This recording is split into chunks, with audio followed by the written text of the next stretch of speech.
The morning of my daughter, Macy's, 5th birthday arrived in a whirlwind of excitement and hurried preparations.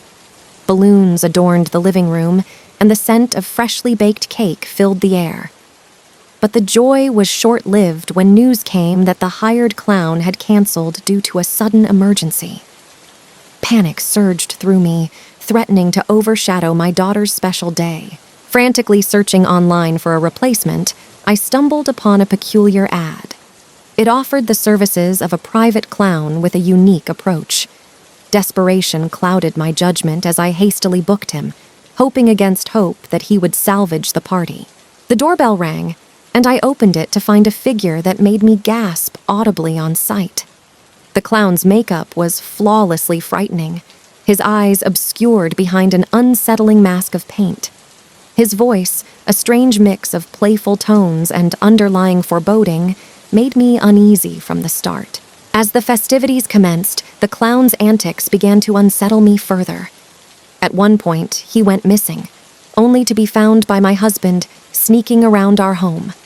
After being clearly caught, the clown made an excuse of getting lost from the bathroom.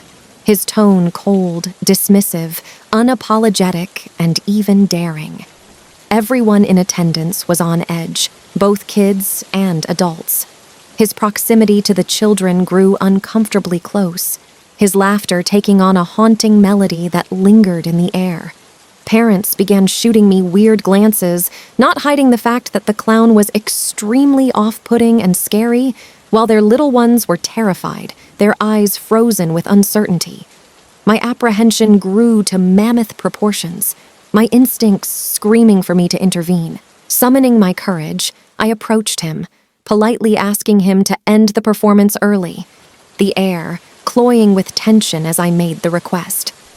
Offended, his creepy smile faltered for a fleeting moment, replaced by a chilling silence. Then, from behind his painted facade, a bone-chilling laugh echoed, sending shivers down my spine. His departure was slow and deliberate, each step punctuated with an eerie finality that seemed to stay in the air long after he had left. Morning brought with it a sense of suspicion. Intent on reporting the unsettling encounter, I hurried to find the online ad for the clown's services, only to be met with bewilderment. It had vanished without a trace, as though it had never existed. Nightfall descended, accompanied by an unnerving silence broken only by faint scratching outside my window. My husband was working late that night, so Macy and I were alone. Fear clutched at my heart as I cautiously investigated, looking outside through the curtains, finding nothing amiss. But when headed the next day, the morning light revealed a chilling sight. A blood-red, dirty clown nose lay on the ground just outside the very window where the scratching had occurred. Horror settled in, twisting my thoughts with unspoken worries. The inexplicable disappearance of the clown's information and the haunting, marked presence of the clown nose left me with unanswered questions, laying claim and taking captive my every thought. The incidents made me snap a little inside. I would never be the same.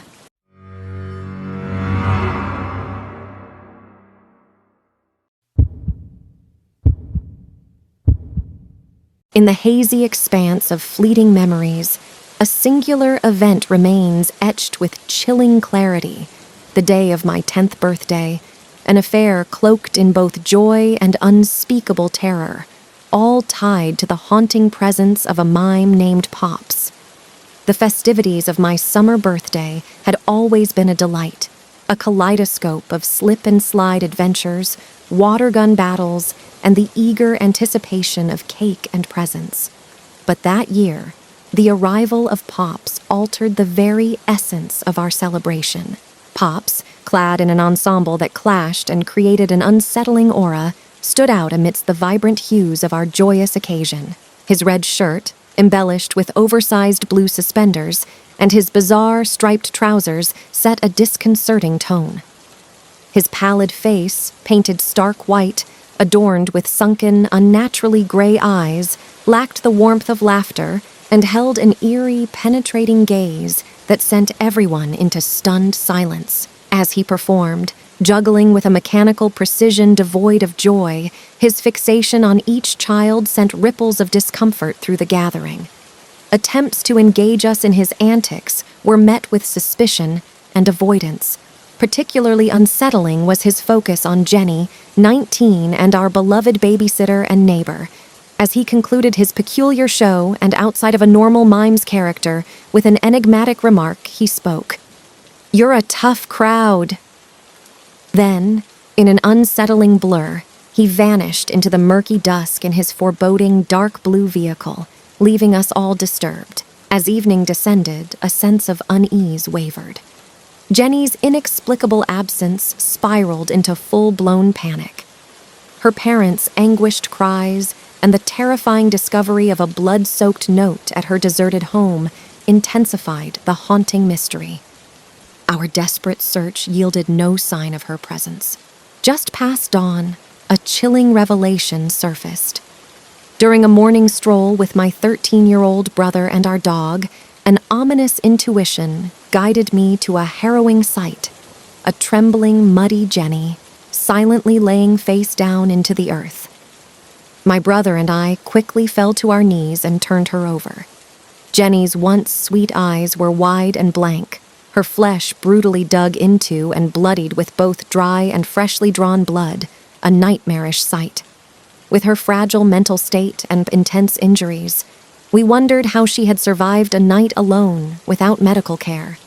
As she muttered empty sounds, her blank eyes continued to stare out into the distance at nothing, her face a haunting testament to unspeakable horrors she had endured. Overwhelmed, I went into a grief-filled fit. It was something a kid my age should never see.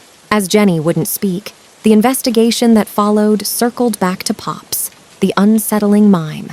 Yet, a confounding twist confused reality.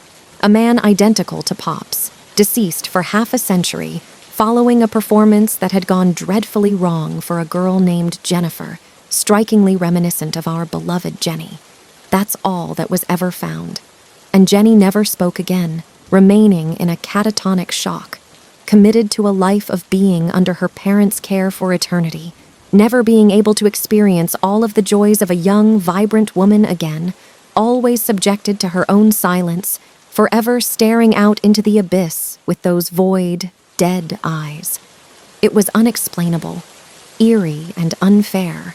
This nightmarish birthday saga haunts my memories, a macabre tale etched in fear. A mystery unresolved, a tragedy unexplained, forever leaving an indelible mark upon the fabric of our existence, haunting the corridors of our memories,